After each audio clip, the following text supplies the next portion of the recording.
Hello my friends and welcome back. Thank you very much for being with me again today. Yeah, they got to the point right here. They started here, as I said, small steps, and now they got to the point where they wanted to get.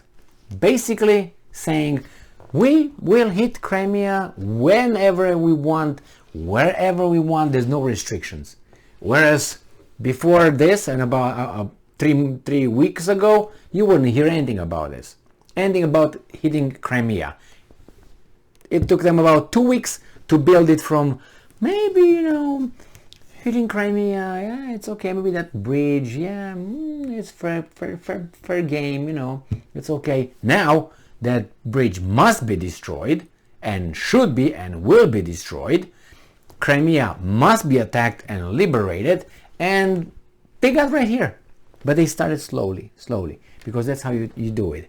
But once you know this technique, whenever they just bring something like they're hinting of something, you think of that and you look at the ramifications. What would be the multiplied by 10 result of that? And then you find out that's going to happen in about 2 weeks.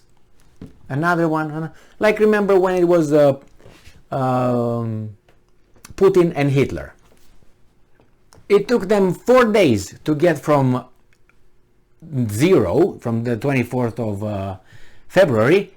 It took them 4 days or 5 days to get to Putin is a second Hitler. But they didn't say it straight. They said, well, so that's reminds us of the Second World War. Oh, that reminds us when Hitler did this to Poland or to Czechoslovakia. Or this reminds us, boom, and in the end, after 5 days, he acts just like Hitler. There's the Hitler number 2, Putin. There you have it. So now we have this article from Ukrainska Pravda from August 17, and they confirm what I said. They will get there.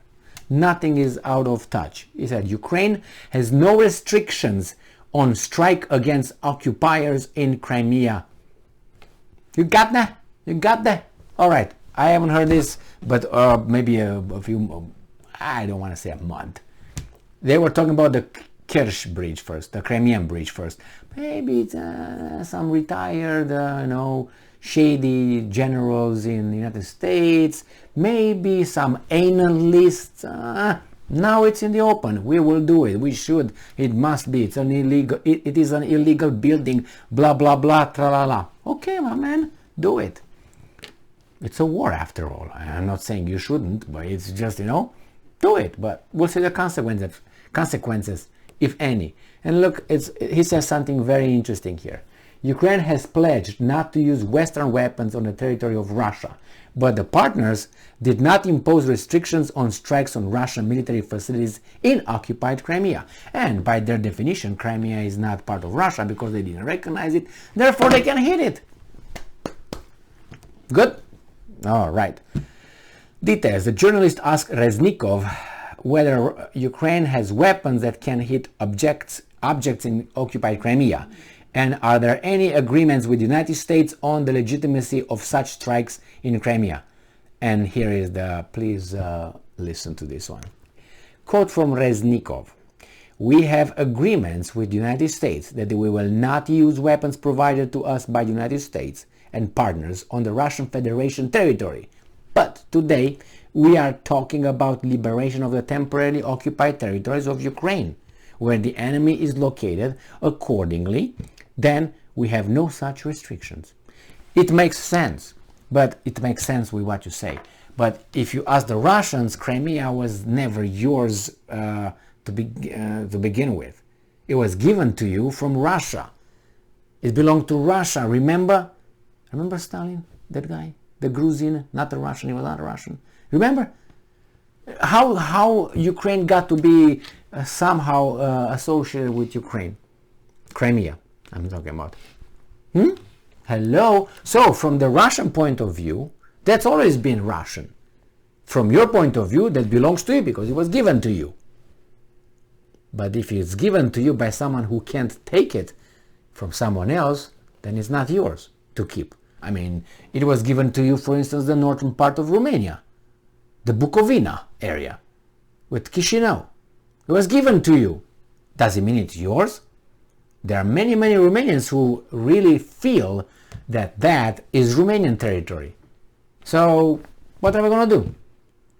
If the Romanians take over it, which they will not because they're weasels, what's going to happen? Are you going to claim, hey, it's ours? The Romanians will say, no, it's ours. So who's that territory belong? Who does that territory belong to? The Russian says it's been theirs. They just landed it to you. Stalin and others are tards, and now they got it back. So you see, it's like you can say that's my house, but I say I don't recognize that being your house. It's my house. So that means I have the right to go in and have a shower and lay down in bed and, you know, snuggle a little bit. All right, so let's go here. So regarding weapons, any weapon has an appropriate distance of destruction, really. Therefore, depending on which point, from which location the defeat is applied or plans to be applied, it will indicate whether a particular goal can be achieved. All right. Reznikov also recalled that there were many people who did not believe in the possibility of knocking the Moskva cruiser out, but the flagship of the Russian Black Sea Fleet has already been sunk with the help of your master. But that's fine, that's war. You were entitled to do that. Entitled. Fair game. Fair game. So it says here that background. On the 13th of April, Ukraine anti-ship Neptune missile hit the missile cruiser Moskva. On 9th of August, explosions occurred on the military airbase near Novofedorivka in the Saki district of Russian-occupied Crimea. Russia lost 9 military aircraft there. Fire safety violation is what Russia is calling. That's bull. No. On August 16, a fire broke out at an ammunition site near a village of Maiske. And then there were a lot of things that were damaged over there. Sabotage, they say, finally, the Russians.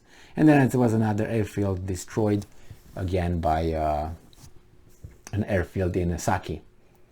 So there were 2 airfields and a depot. British intelligence has suggested that after the explosions of the Saki airfield in Novofedorivka and explosions in Maiske near Zankoy, Russian commanders will likely be increasingly concerned with the apparent deterioration of security across Crimea, which functions as a real base area for the occupation. You know, as I said many times before, none of those explosions, attacks should have occurred with any missiles, any drones, nothing. And there were not people on the territory walking over there and planting bombs and detonating stuff like in the movies, you know. It was from outside, drones or rockets. I think rockets. And when I'm surprised, or missiles, not rockets, missiles. So then the Russian anti-systems S-400, S-300, it must have been over there operational, because there were airfields with military planes ready to take off, and they were bombarding and acting in Ukraine. Where were they? They were over there, but they were sleeping. So they have it. So yeah, it was a big failure. Or those, S-300s and S-400s are not what we're told they are.